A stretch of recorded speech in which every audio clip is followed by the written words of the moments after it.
Welcome to our National Primary Care Week session on the National Health Service Corps and Indian Health Service. Jen Petty will be introducing our speakers in just a minute, although I suspect most of you know the folks standing up here in front of the room. At any rate, my name's Janet Head. I'm with the Area Health Education Center program and have been for some time. We are delighted to help sponsor and coordinate this program. It is at the core of what AHEC does, and so we are pleased to have you here and hope that this will be helpful to you in planning your future in primary care, hopefully. All right, I'll turn it over to Jen. Hey guys, thank you so much for coming in. MOSA and SAMOPS are the clubs that are sponsoring today's lunch, and our speakers today are Dean Wilson, who was in the National Health Service Corps, and we also have Dr. Halliday, who's the Dean of MOSDO here, and we also have Dr. Herbst, and also Matthew Tilton, a first-year student, here to talk to us a little bit about the National Health Service Corps and Indian Health Service. So thank you so much for coming, and give these guys a big round of applause.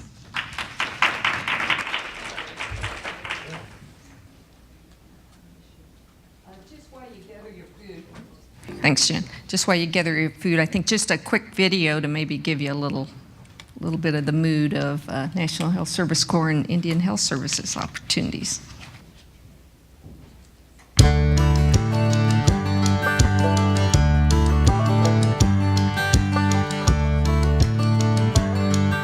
A hero is somebody who does something extraordinary. I'm not doing anything extraordinary. Ready? I'm just doing what I do, what I enjoy every day, and hopefully make somebody else's life a little bit better. That's really what I went into medicine for, and that's, I believe, what the National Health Service Corps understands, is that it really is every day, one patient at a time. You know, I think every community has its own cultural challenges. We, for example, we're a shrimping town, and people make their living on the water. We make their living on the shrimp boats, and that industry is very depressed economically, and it's tough for them. And those things really affect their medical care every day. Yeah, we're just strictly a shrimp boat. We catch shrimp. We travel from the west coast to the east coast. I went to the galley table, sit down, I had me a cup of coffee, and my hand was itching, and so I got either a spider bite or shrimp poison in my wrist. We're usually gone anywhere from 45 to 60 days at a time. That makes me feel great to know there's a doctor that's in town, that's close by, that would be here to give support to my children if help was needed. It makes me feel real great. I'm just proud to be here every day. As I think about, you know, there are individual patient stories that are really touching, that I really was glad I was able to be a part of those patients' lives. I give her a hug every time I come down here. Hey, I adopted her. I'm her mama. Well, the best thing about this community is the community itself, the people. They're warm, they're loving, they take care of me. Today already, so you miss it tomorrow. They really are a wonderful group of people. Dr. Benjamin is my hero. Everyday hero. This door's not for me. No, it ain't. It makes me feel wonderful. I don't feel like I'm giving to the community. I think they're giving to me. I get much more out of seeing patients and treating them every day. When I was in medical school, I was in the second class of Morehouse School of Medicine, and there is where I signed up for the National Health Service Corps scholarship. They paid for my education, and in return, I agreed to go to an underserved community. I've been practicing in Biola Battery for, let's see, about 15 to 17 years. I love you. Love you too. Now I got to get Nell in here because she's got a cold, trying to play hooky. I feel like I've made a difference each day, you know, and that's priceless.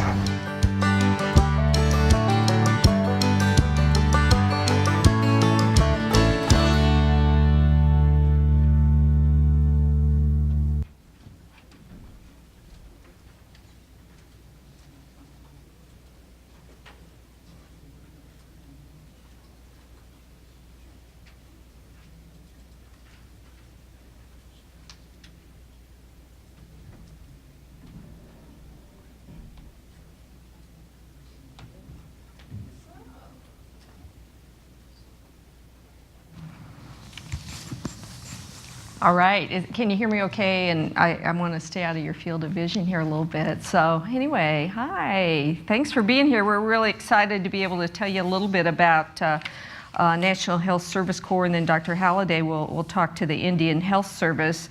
And we've got some other experts here to kind of tell about their experiences. But I want to tell you a little bit about the National Health Service Corps and help you understand it.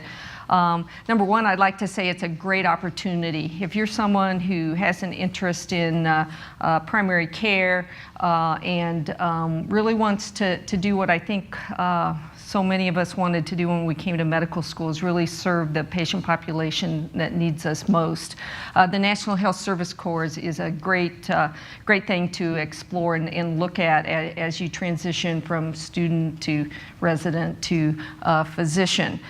When some people think when they talk about National Health Service Corps, it only means rural, but no, National Health Service Corps recipients can practice in all sorts of different settings, but again, it is a underserved population that is targeted for the needs of those of us who serve in that capacity.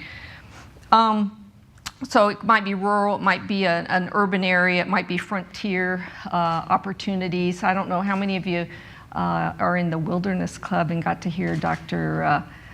Tom McWilliams a few weeks ago. Dr. McWilliams was also a National Health Service Corps scholar, as I was, and he went to Alaska in the frontier arm of that. And I think Dr. Halliday is going to talk about Indian Health Services and his frontier experiences there. I served in a very rural area in southeastern Kansas as part of my service for my scholarship. Again, they serve anywhere.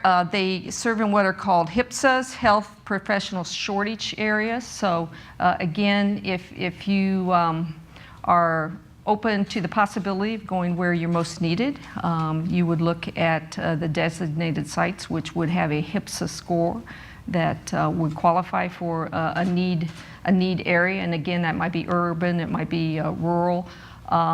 If you're looking to go and practice as a plastic surgeon, this is probably not the program for you. Or if you're looking to practice in a very densely populated area that has no needs, has no underserved populations, and I don't know where that might be. I think there's underserved populations everywhere, of course.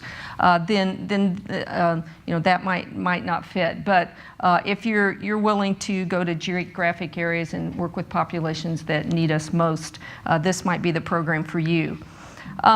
Again, the government works through state and federal rules to designate these HPSA sites, and ones as you get further into the process, if you actually apply for some of these programs, you'd be looking at areas that you might have an interest in living and practicing in, and looking at their HPSA scores and looking what ones might meet your needs and theirs. The higher the score, the greater the needs, okay? So when they give that designation, the higher score means there's a greater need there. They might be in community health clinics, migrant clinics, might be a private practice. Okay, it's not all established practices. Again, might be in a private practice, a rural health clinic, IHS sites, the prison system. All these potentially are areas that you could work as a National Health Service Corps scholar or provider of some sort. The bottom line is that all these sites, they have policies that allow for sliding fee scales and such that allow to serve those that need treatment regardless of their ability to pay. There's basically, and I hope from my piece of things here, you just get the very basics, which are there's 3 different programs in the National Health Service Corps. You can break it down to 3 programs. The scholarship program, which I think Matt will be talking about here in just a minute, which is really a great thing, and we're very proud that he just recently was named a National Health Service Corps scholar. The one thing I will say about it, though, they're hard to get, okay? They don't give very many scholarships each year anymore. It all has to do with federal funding, and that kind of thing. And if you are so fortunate to receive a scholarship, you do get 4 years, up to 4 years, minimum of 2, of full tuition and all the reasonable expenses and a monthly stipend that goes with that. So that's a wonderful thing, but it may not be realistic for everybody in the room. We average here at K-SWIM 1, and in some years we're lucky if we have 2 per class. They receive thousands of applications, and I don't know what it was this year, Matt, maybe you'll know, but they usually get like 3,000 and plus applications, and they choose around 200 scholarships per year. So the odds aren't quite as good that everybody's going to get one of those. And again, it's basically a year-for-year commitment. If you get a scholarship, you're going to pay back your time year for year for your scholarship, and there's a minimum of 2 years. The other program is, the next one is the loan repayment program, which has been around for a long time, and Dr. Herbst will talk to that because he's been very involved as a loan repayment recipient in establishing his practice and staying on for some time, and I think he'll tell you it's been a great thing in terms of paying back loans. The loan repayment's kind of on the other end. So right now you're first and second year students. If you're not as lucky as Matt to be a scholarship recipient, or you're not sure what field you may want to go into, you're not sure that you want to be a primary care provider, then this is something that you can think about down the line. This is a program designed for you to consider when you're getting ready to exit residency and go out into practice, where you could, again, apply for the loan repayment, and as this typically would be done in the last year or 2 of your residency, that you would look to apply and try to match with this program. So as you exited, you could set up practice under the loan repayment program, either again in a private practice or some kind of established practice like one of these community health clinics. So it's a great program. The good news about it, and that's the money currently, what they pay for, up to $25,000 per year for 2 years. So if you do 2 years, you'll get $50,000, and then you can reapply after that to keep re-upping. The good news is, and I think Dr. Herbst will tell you, that most of the time you can get refunded for a number of years post those first 2 initial years. The great thing about the loan repayment program is it is much easier to get. They give a lot of funding in that area, and so if you have the right criteria, you meet the eligibility requirements in terms of your primary care specialty, et cetera, and you do the necessary paperwork, odds are going to be very high that you would be able to get into the loan repayment program. They do now have some half-time service possibilities for loan repayment that have been kind of new in the last few years. It used to have to be a full-time commitment. Now there can be kind of a half-time split with that. This is a new one. It's called the student to service loan repayment. So traditionally there's been scholarship, loan repayment, the beginning of the pipeline, at the end of the pipeline. Now they've kind of put a new program in between there. And it's only been out for, I don't know, Janet, do you know, about 4 years, 3 or 4 years? I know of one of our grads who just finished residency that was I think in the first group that applied and received this student to service loan repayment. And in this case, you don't have to wait till you're done with residency. It's kind of in the middle. You would apply for this program in your 4th year and be able to then make a commitment, because by that time hopefully you've decided on your specialty choice, and be able to transition going into your residency knowing that you're going to have secured a loan repayment for when you finish your residency. So it's a great opportunity. Maybe you can't get the scholarship or you haven't decided yet. You don't want to wait all the way till residency to kind of secure and know that you're going to have some of those loan repayments available, and you can do kind of this middle one. And you can get up to $120,000 for 3 years of full service. So a great program. It's relatively new, but I think it's been very successful, so I look for that to continue. When you say, what do I do if I want to go somewhere? Are they just going to place me, in any place that the federal government might want to place me for my service? No, they're looking to match physicians or other healthcare providers, because the National Health Service Corps is for nursing, PT, a number of other healthcare professionals. But they're looking to match people in places that are going to be successful, and the ideal is to get them into those communities and those areas of need and have them stay. So they want you happy, and it's a process that you're going to go through and look at the list of potential available sites, kind of select where you might want to be in terms of geographic regions, and start to do, as you would with any kind of job search, look at places that interest you and be able to apply and look for a good match between a community and yourself to be placed as you entered the workforce. I would just say, if you have questions, because we're all going to be kind of brief today, a good resource is to go to the HRSA website, the National Health Service Corps website. It's very informational. It has a lot of frequently asked questions, and it breaks it down, I think, into digestible chunks of kind of the process and the types of sites that are available. Obviously, the specific sites are going to change by the time you would be ready to go into practice, but it gives you an idea and a sense of where these are located and what opportunities might be out there. Again, remember, this is for primary care, so it includes family medicine, general internal medicine, general pediatrics, OB, and now I believe they're still doing general psych. And I think they'll do some of the dual programs, general IM peds, the dual are kind of on the lower tier. But so you'd have to be, again, if you're internal medicine, GI, you would not be eligible for this if you're a subspecialist or you're practicing as a subspecialty. It's the intent is to get the needs out there to a community of needs and provide the kind of care that might not otherwise be available. So just remember, 3 choices: scholarship, the loan repayment, kind of at the end of the pipeline, and now there's a new one kind of in the middle called student to service, which might be a great thing if you're fairly committed now to primary care to at least start to explore and think about, and as you get into your 3rd year, you would then apply probably end of 3rd year, early 4th year to try to commit to that program. All right? So that's my overview. I'm going to pass it on to Dr. Halliday, and then we'll all have a chance to answer questions in just a little bit.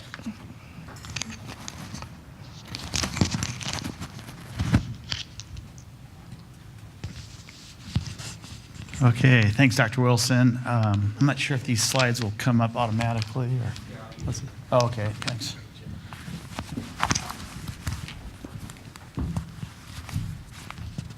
Well, while we're setting that up, thanks to everyone for being here today. My name is Chris Halliday, and I want to talk to you about the Indian Health Service, which is an additional federal service to consider when you're through with your training. And just a little background, I spent 23 of my 25 years with the U.S. Public Health Service working in the Indian Health Service. So the Indian Health Service is broken down into 12 different geographic regions across the country, and by and large, most of the facilities are located west of the Mississippi River. There are some facilities on the eastern, or in the eastern half of the country, east of the Mississippi, I should say, but not a lot. By and large, most everything is located out west, particularly in the Southwest, the Northwest, the state of Alaska, and the state of Oklahoma. And the Indian Health Service follows the model of community-oriented primary care, which if you take a look at that, I think you'll probably notice a lot of parallels and similarities with the mission of A.T. Still University. And this is exactly why I chose to come work with A.T. Still University, because there was so much commonality between the first leg of my career with Indian Health Service, Public Health Service, and this university. Also, this is a pyramid that we show quite a bit when we're talking with groups about the healthcare needs within the American Indian and Alaska Native populations. This is probably not surprising to any of you, but behavior and environment affect a vast majority of the healthcare conditions in American Indian and Alaska Native communities. So the Indian Health Service, it's a federal agency, and it exists because of treaties between the U.S. federal government and American Indian, Alaska Native tribes and corporations. And our mission with the Indian Health Service is to raise the physical, and mental, and spiritual health, social health of the American Indian and Alaska Native people to the highest possible levels. A lot of opportunities, and I'm a dentist by training, but there are opportunities for all healthcare professionals within the Indian Health Service. There's especially a huge need for physicians. So for any dental students maybe in the crowd and the medical students as well, I'd strongly consider you take a look at the Indian Health Service. Once again, a lot of great opportunities working with a fascinating culture and working in some of the most beautiful areas of the country. If you like the outdoor lifestyle, most of the Indian Health Service sites are a mecca, great place to live. I spent 8 of my 23 years with Indian Health Service in the Southwest, up in northwestern New Mexico, namely. Had a great time. So if you like being outdoors, whether it's fly fishing, camping, hiking, mountain bike riding, downhill skiing, cross-country skiing, whatever you like, there are a lot of sites within the Indian Health Service. It's a lot of fun, good place to work, also some great recreational opportunities for you and your family. There's a huge need. The American Indian and Alaska Native people have some pretty tremendous healthcare disparities, and they have huge access to healthcare challenges. So they very much appreciate all of us coming out and working with them. And I think if you were to go work with the Indian Health Service, you'd find it to be not only very rewarding personally, but I think you'd find the local population being very much appreciative of you being there as a healthcare provider. And once again, it's not just physicians and not just nurses. The Indian Health Service has both hospital-based clinics as well as ambulatory clinics. And the Indian Health Service employs the whole spectrum of healthcare providers, as well as engineers, sanitarians, social workers. There's a huge need within Indian communities for water and sanitation services, so we employ quite a few of the engineers and sanitarians. Comprehensive healthcare again, so it's not just patch-up dentistry or patch-up medicine. It's comprehensive care. And you live and work in a community alongside the other healthcare providers. So you'll live, whether it's a rural or urban location, you'll be living near the folks you work with. It's a great way to kind of build camaraderie and have a lot of fun with people you work with. On the weekends, you can go out and, like I said, do the outdoor activities. As far as dentistry goes, there are over 600 dentists working for the Indian Health Service right now in federal position. There's an equal number of dentists working for the Indian Health Service as tribal hires, working directly for the Indian tribes. The number of physicians far outweighs that. There's a huge number of physicians. I wish I had that number, but maybe for next year's presentation, I'll have that number available. Again, comprehensive health care. For dentistry, and the same for medicine, there's a full spectrum of all specialties represented. So it's not just general dentistry or general medicine. Specialties are involved as well. There are 3 career paths, and this one slide here would probably take a couple hours to explain to you, but just real quickly, 3 career paths you can take if you want to work with the Indian Health Service. 2 of those career paths are federal. The U.S. Public Health Service Commission Corps is one of the 7 uniformed services of the United States. I was a member of the Commission Corps, so I served in uniform. But you can also be a federal employee, a civilian, not wearing a uniform. And then the 3rd pathway would be working directly for the Indian tribes. So you're not a federal employee, but you work for a tribe or a tribal corporation. Loan repayment is available, and as far as dentists and physicians go, my understanding is that in the last 16 years, every single dentist and every single physician that has applied for loan repayment has received that within the first year of employment. So on top of your salary, you get loan repayment. The loan repayment amount for physicians is higher, but for dentists, on top of your salary, it's an additional $24,000 per year to help pay off your loans. For the loan repayment program and actually working as a federal employee for the Indian Health Service, you do need to be a U.S. citizen. And for loan repayment, the initial award that you would receive is a 2-year commitment. So you agree to work at that site where you receive the loan repayment contract for 2 years. At the end of the 2 years, if you decide to stay with the Indian Health Service, you can either stay at that site or move to a new site. But after the first 2-year contract, loan repayment contracts are awarded on an annual basis, 12-month commitment per contract. How long can you stay in the loan repayment program? You could stay on in that program as long as you like. I know a couple of dentists that have been in that program now for close to 25 years. They're getting their entire dental education paid off. Scholarship program, if any of you in the audience are members of either state recognized tribes or federally recognized tribes, you may be eligible for Indian Health Service scholarships.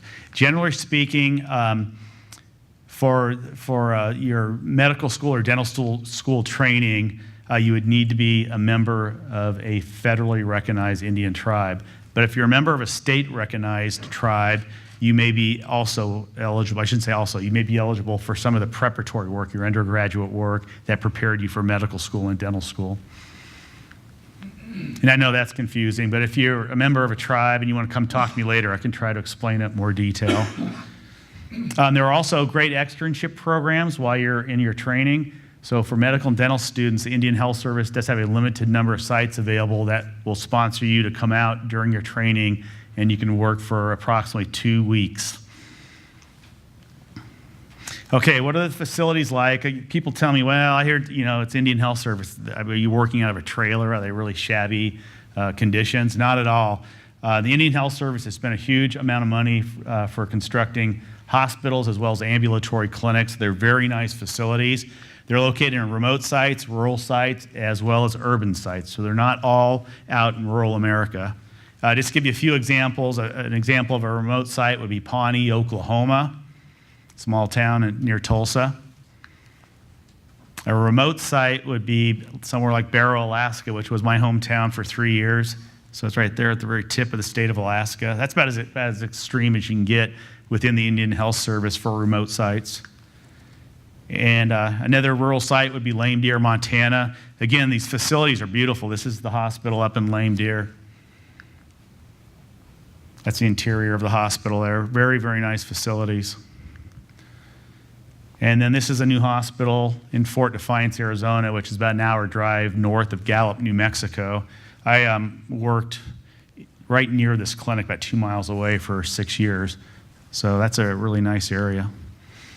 And that's the interior of the hospital in Fort Defiance. So as you can see, they're not shacks, they're not trailers, they are pretty nice facilities. A lot of urban sites in the Indian Health Service as well. Now these sites are a little bit more competitive to get jobs in. So if you're not into the rural or the remote sites, you might have a little bit more of a challenge getting a job in an urban site, but they are available. That's the Indian Health Service website. And I have a web address, actually that web address at the bottom there, that has been updated. That's not the most recent website. So if you're interested in learning more about the Indian Health Service, I'd go to www.ihs.gov, and at the new website, click up here on Career Ops, and it'll take you to the new website. It's changed because the new website now in Career Opportunities, it's a secure website, which is not reflected in that web address there. So again, go to www.ihs.gov if you want to learn more about loan repayment, scholarships, and opportunities. And these are not all Indian Health Service sites, but one of the questions I get quite often from folks is, hey, if I want to go work as a physician or a dentist when I graduate from school and do my residency and internships, are there any federal sites in the U.S.? Well, this map shows the location of virtually every single federal clinic, healthcare facility in the country. So there are opportunities to work with the federal government all over the country, not just the Indian Health Service sites. And that's that. I'll pass it on, Dr. Herbst. I don't have anything to say. You want to do the panel up front? Or do you want me to talk about the loan repayment down here? All right, thanks. I guess we're going to go up front here, and we'll try to answer any questions you guys have.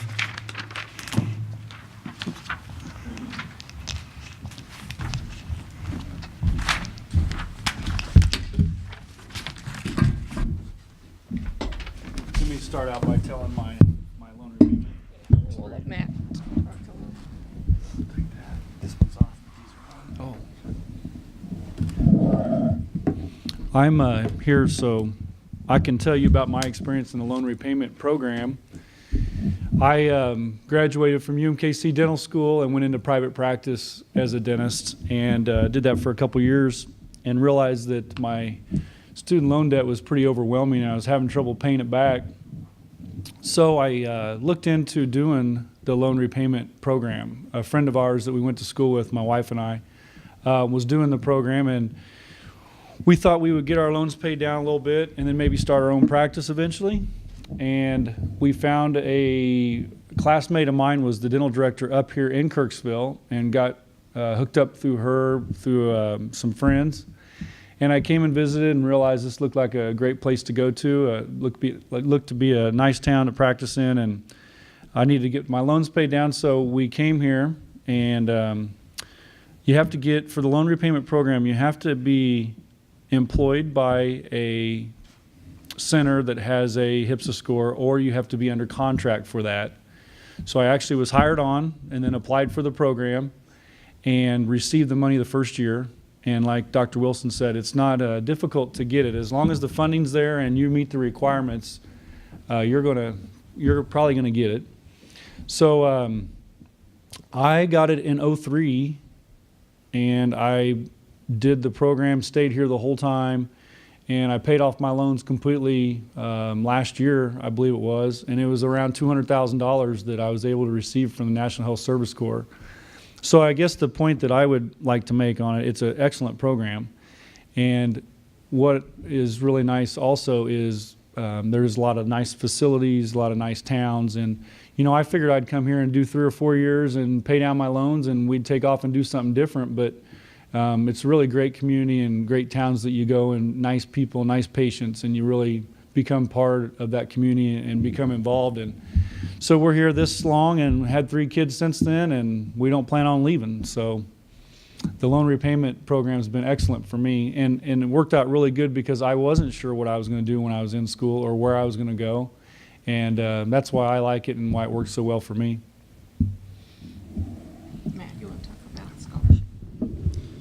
Hey guys, so as Dr. Wilson said, I'm a National Health Service Corps scholar. I got the 4-year program, and all I can really say is that when you go and you look at the website and you decide whether or not you even want to apply or whether or not you want to do it, do it. When you go and look at the website, you're going to find out that there were 5,100 applications, and you're going to find out that they gave 190 scholarships this year. When I found that out, I looked at that and said, there's no way. I stopped, didn't even finish my application, and Jasser Kerala, who's one of our current Med Ed fellows, Facebooked me, we talked about it, and I decided to apply. Months went by, I heard nothing, and I found out, oh, somebody checked my credit score because my bank called me. I looked and found out that they had checked my credit score. So I'm like, you know, your fingers crossed, you hope you get it, and it turns out I ended up getting it.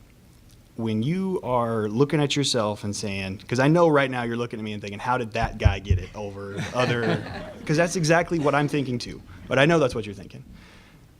Don't look at your grades, don't look at your MCAT, don't look at your GPA. When you have the opportunity to do this, the metric I can recommend is, do you have an on-fire passion to serve the underserved? If you do, and you convey that in your essays, you're going to have one heck of a shot at getting that scholarship. I grew up in a town of 300-something people.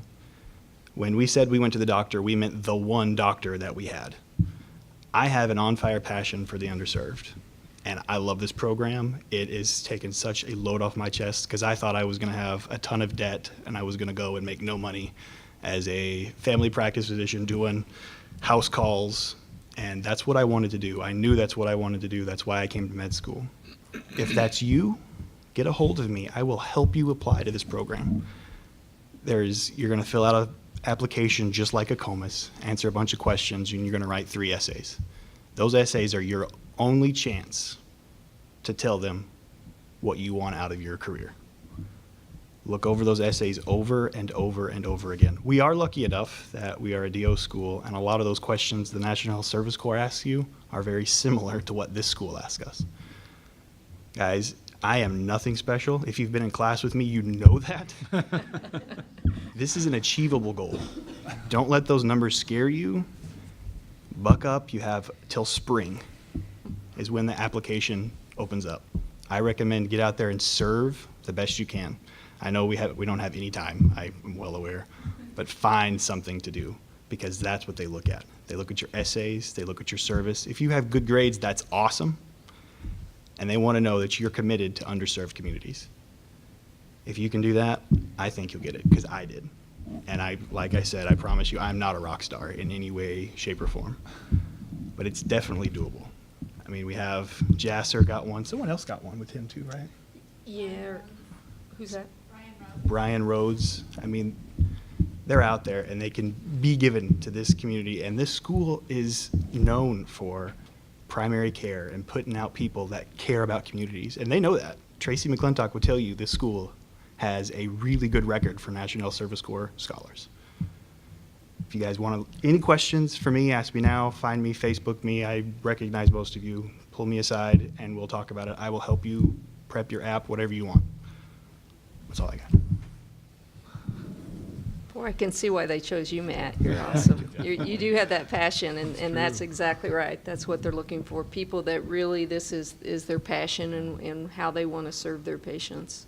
So I think we can just take questions to any of us about any of the different programs or some of the details of some of the different programs. Yeah. So I know Dr. Halliday was saying with the Indian Health Service, you worked with a group of healthcare providers, but with the loan repayment program physicians, are you often the only physician in that area? It quite varies. I was a scholar back in the day, so they gave many more scholarships. It all has to do with funding. But I was the only physician in a small rural area, and I was the only physician for 45 miles. When I came to town, I was automatically county coroner, director of the local nursing home, the medical director. It happened to be the county seat, so I was also the county jail doctor. So I wore many, many hats and basically had to act solo completely. But we have scholars here in the same clinic system that Dr. Herbst and I have worked in, that are in big settings with lots of specialty availability and colleagues. It's what you want. You look at the sites that interest you. If you want more frontier solo practice, then those opportunities are certainly available. If you prefer a group or, an urban area where there's lots of services available, then those opportunities are equally available. I just add with the Indian Health Service, you have choice where you apply. They don't tell you where they're going to send you. You apply. And again, there are ambulatory clinics and there are hospital-based programs. Hospital-based programs, that's, of course, going to increase your chances of working alongside allied health professionals. Ambulatory, you'll still have physicians and nurses and pharmacists out there, but it might be a smaller group. And that group at the ambulatory clinic, you may be less likely to work alongside someone who's receiving loan repayment or scholarships. But it's an interprofessional experience. I would just say, throw in my own personal story. When I was entering my senior year at dental school, I really didn't know what I wanted to do, and I think that's not unique to dental students and possibly not for medical students. I wasn't quite sure what I wanted to do, so I pursued the Indian Health Service on a lark, just thinking, well, I'll do it for 2 years, and then I'm going to go to Half Moon Bay, California, and set up private practice. Well, it never happened because 2 years kind of piqued my interest, and sometime during the third year I said, wow, this is something I really enjoy doing. And the initial 2-year obligation or commitment turned into 23 years with Indian Health and 25 total with public health. And I just wanted to also throw in Dr. Wilson's video she showed there. Dr. Benjamin was on there. I don't know if you guys recognize her, but she's one of our former surgeons general in the United States, and she was actually my boss for 2 years. So I worked in her office for 2 years. But Dr. Benjamin, she went into public health wanting to serve small communities, and look where that got her. She worked herself through setting up a clinic in Bio-La-Battery. And if you guys ever watched Forrest Gump, towards the end of the movie, I was telling Matt, towards the end of Tim, at the end of the movie where Forrest Gump is showing where he spent all his money from what he made, they actually show the exterior scene of the Bio-La-Battery clinic that Dr. Benjamin started up. And Dr. Benjamin, of course, went on to be Surgeon General of the United States.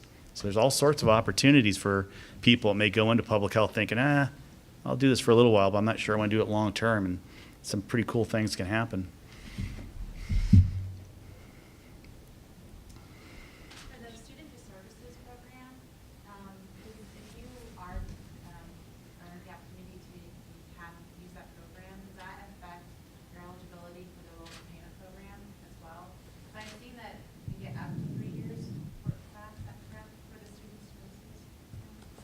Right, up to 3 is the standard. Now, it's kind of new to me. Let me pull out my cheat sheet. I think you can look I think you could transition into loan repayment beyond that and continue that.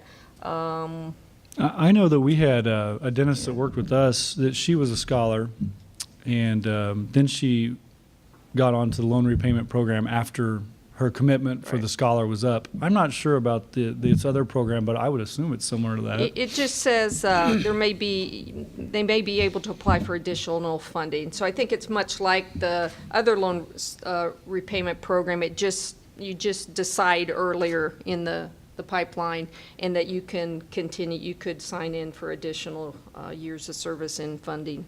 That's my understanding.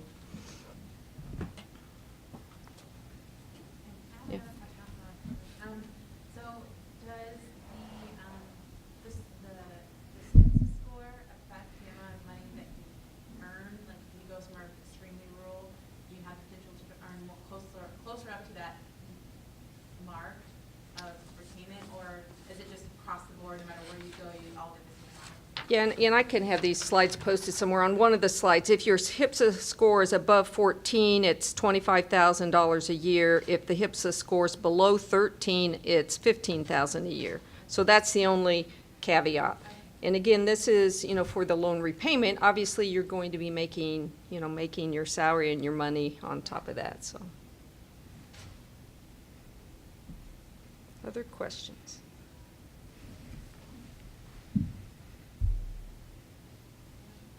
Yeah, go ahead. If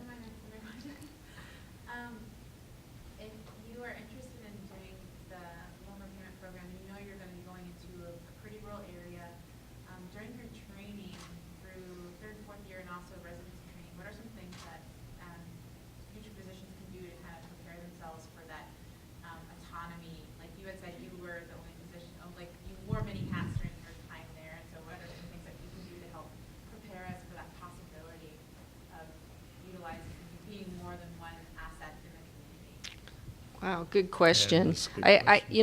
I don't know, other than just get your hands involved in as many things as possible. From kind of just clinical skills piece, make sure that you just ask to do everything. Can I put that central line in? Can I do that, biopsy? Can I do this or that? Just get involved and get your skill base as strong as possible. Kind of from the management of taking on lots of roles in the community. I know I think our students already come with kind of those skill sets and do a great job. You all are definitely involved in lots of clubs and leadership roles, and just the kind of things you do now, carry that through the rest of your career, and those will lend themselves to being able to take on whatever roles. And we're all asked as professionals, wherever we go and whatever communities we serve, we're always asked to do more than just our health skill set. You're going to be leaders in your community and doing things, beyond your practice setting, and you'll see that as you get there. I'd agree. When you're out in these locations, especially the remote, rural ones, you are asked to do a little bit of everything. And I agree with Dr. Wilson. I would just expose yourself to as many different opportunities as you can while you're in training. I remember one night up in Alaska, the village health aide knocked on the door in the itinerant quarters where we were staying, and she needed help delivering a baby, which a little bit out of my scope of practice, but I went over and helped her the best I could. She talked me through what to do. And, same thing, I'd be out in these remote villages and the weather might be so bad that the medevac helicopter airplane couldn't come in. So the village health aides out there did the best they could, and they would come over and ask us to help them. We had one gentleman who had a snow machine accident and was banged up pretty badly, so she had the dental assistant and I help her with that patient. But the point being is, I think involving yourself in as many activities as you can while you're in training, it's only going to benefit you in the long haul with your healthcare profession. So definitely, seek out those opportunities and learn as much as you can. You have great faculty here at this university, and learn as much as you can from them. Did any of you have prior public health experience, whether it was education, undergraduate, graduate, or experiences that were I did not. I studied a lot of anthropology in undergraduate, and that's what led me to, Indian Health Service. I thought it's a way to practice dentistry and learn about different cultures. But no, I did not have any formal training prior to coming in.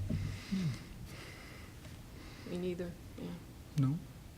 You know, the other thing I guess I'll say is, you know, these are great opportunities. This is money sitting out there waiting for you to apply for. I mean, we all know that, you know, medical school is very expensive, and there's a large amount of debt that comes with that, and dental school. Mm-hmm. You know, you all realize that. And these are just great opportunities, particularly if you already have interests in this area, interest in primary dentistry, primary care medicine. You know, boy, you know, definitely check them out. Look what we got here, Matt. Matt's got, you know, like you say, you don't doubt yourself. Try for it. Go for it. You know, just to tell you another story, there's not a lot of things I would say that if I had a chance to redo it my life, I would do it exactly the same. Usually I can think of something I'd do differently. But if I were graduating from dental school right now, I would go back and do the exact same thing I did in 1987. You know, I have no regrets going into public health. I had great opportunities. The thing honestly, I think the thing I enjoyed about it most when I was still in the clinic full time is it allowed me, being in public health allowed me to concentrate on doing clinical dentistry. I didn't have to worry as much about the overhead on the office or the scheduling or what if my dental assistant doesn't show up that day. I mean, those are things I worried about still, but I was able to concentrate a lot more on providing dental care to populations that not only needed it but appreciated it. I wouldn't do it differently. And I know I'm just one person in the crowd, but I'm telling you, like Dr. Wilson and Dr. Herb said, there are some great opportunities in public health. And I think you should really consider talking to people like Dr. Herbst, Dr. Wilson, or me about it. We can introduce you to other folks. But seriously, you'll be practicing primary care. You'll be practicing the best that you can as far as medicine and dentistry goes. There really are no concessions when you go to work in public health. And same thing for me. You know, I never thought I would stay in that path. You know, I did the scholarship. It was great, wonderful. Boom. Somehow I ended up staying in an FQHC and a community health clinic, ended up being the medical director there for almost 25 years. So, you know, it's just, it is great. And it's, as Matt, that passion piece I think has to come out. I mean, I know I did, and I know you're the same way, that, you know, we want to take care of the patients that present to us. We just want to be able to take care of people. And you know, the healthcare system is very complicated. In this, you know, the system set up with this kind of service organizations just gives us the ability to better able to do that and not have to deal quite as much with some of the constraints out there in terms of patients and you know, the challenges they meet being able to get care. I apologize in advance if you already addressed this, I came in late, but serving these populations, you mentioned that you're serving people who really need help. Did you find there was any barriers as an outsider coming into a population, be it out in the bush or on a reservation, as far as building a rapport or a relationship as an outsider? Sure. Accepted or trusted? I think the answer is yes, there were barriers. I believe every assignment I had in the Indian Health Service, it took a while for the locals to get to know me. You know, you got to keep in mind with the American Indian Alaska Native population, they've had decades, you know, going on centuries of people from outside of the tribes coming in and working or visiting in a transient manner. You know, a university might come in and do a research project on the tribe, or a healthcare provider may come in and just do 2 years and say, I don't like this, I'm leaving. So yeah, the answer is yes. I mean, it wasn't a hostility, but what I found was more, both up in Alaska as well as the Navajo reservation, people were cautiously friendly to me, but they wanted to get to know who I was at the time, and they had to assure in their own mind that I was actually here to help them. I wasn't here just to get loans paid off, or I wasn't here just to build my skill sets. So, you know, yeah, it took a while. I think up in Alaska, it took 3-4 months before they figured out that I was going to be okay, and I wasn't here to hurt them or experiment on them. In the Navajo area, It was about the same. Took several months, but I never felt any hostility. Just I felt people were a little bit standoffish. They'd come see me as their dentist, but it wasn't until 3-4 months in until I started getting invitations to coming to traditional ceremonies or coming to someone's house to share a meal.